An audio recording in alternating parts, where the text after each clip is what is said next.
Ahoy shipmates, welcome back to another episode of Dead Man's Chest.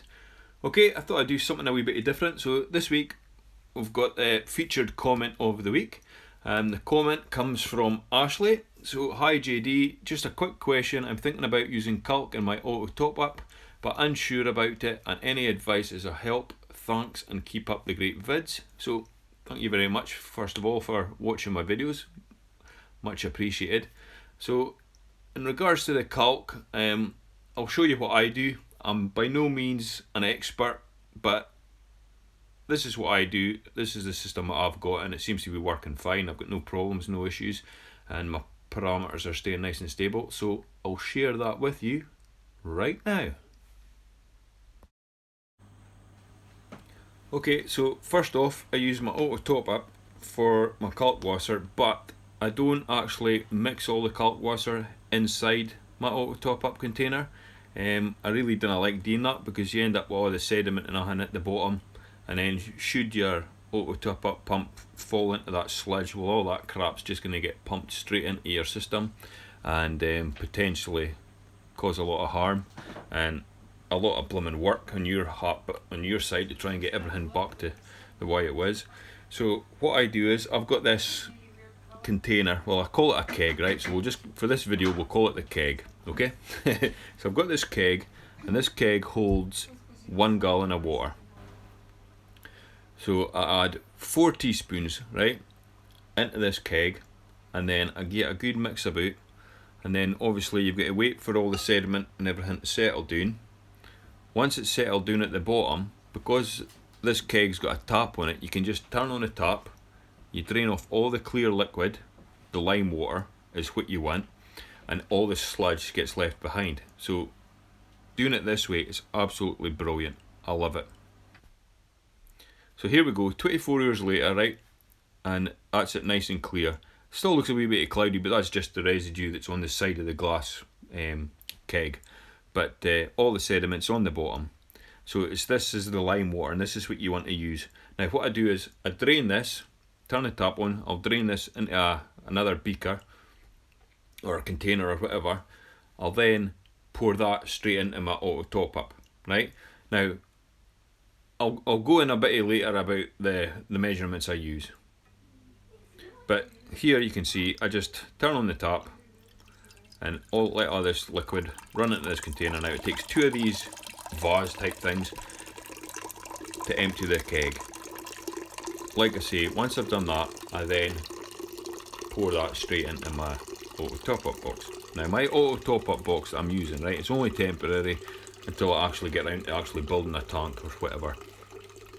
But it holds 50 litres of water. So I'll show you the ratio and everything towards the end of the video. Okay, so that's the first keg done, right? As you can see, all the sediment and crap that's been left behind here. Now, if you mixed all this in your auto top up container, right, all of this sludge and everything is just going to be building up over time in the bottom of your container, and then you run the risk of your auto top up pump actually sliding into this, and seriously, you don't want none of this stuff getting into your display tank. You do that, you're just going to be in a world of pain, and to be quite frank, I can deal without it. Right, so I'll go over you the measurements and stuff. Now, your tank could be totally different to my tank, because at the end of the day, it all comes down to how much calcium, alkalinity, magnesium, etc. Well, not magnesium, but it all boils down to how much calcium and alkalinity your tank is using. Now, your tank could be using way more than what mine is, because mine's a new setup and I don't have very many hard corals in it just now. But the ratio that I start off with, right, is 1 teaspoon to 1 gallon.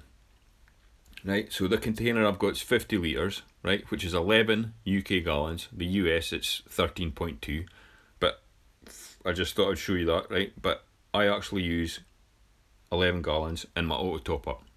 And like I say, that keg holds 1 gallon, right? I added 4 teaspoons to that 1 gallon, right? Make a super concentrated lime water, right? So then I add that 1 keg of lime water to my top up container. I then take the keg and I fill it 3 times with RODI water. And then I put that into my 50 litre container. That gives me a total of 4 gallons, and I've diluted the super concentrated lime water with adding the 3 RODI water. So you can, what I mean? I do that twice, right? So that then takes me to 8 gallons. I then do another keg, right, with 3 teaspoons in the keg to the 1 gallon.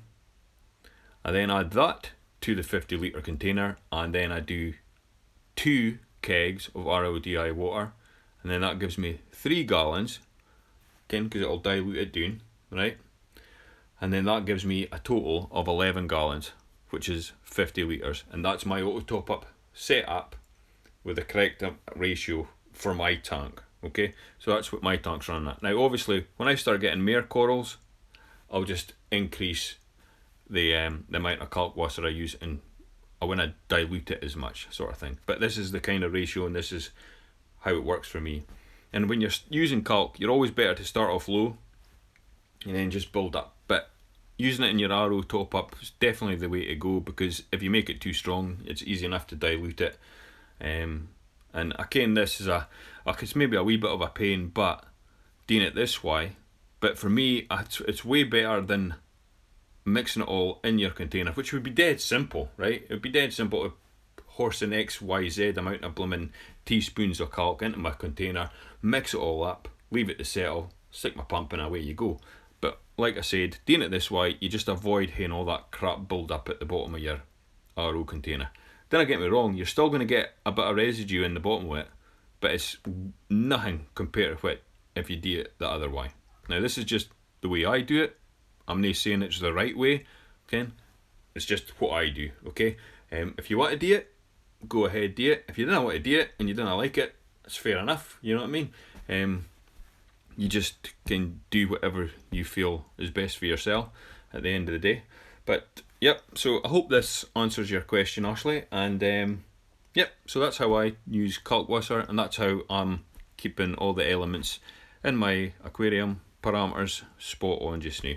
Obviously, when the demand for my tank increases, like I said, I'll increase the amount of kalk, and then eventually there is going to become a point where the Kalkwasser is just not going to be able to cope with the amount that I'm needing.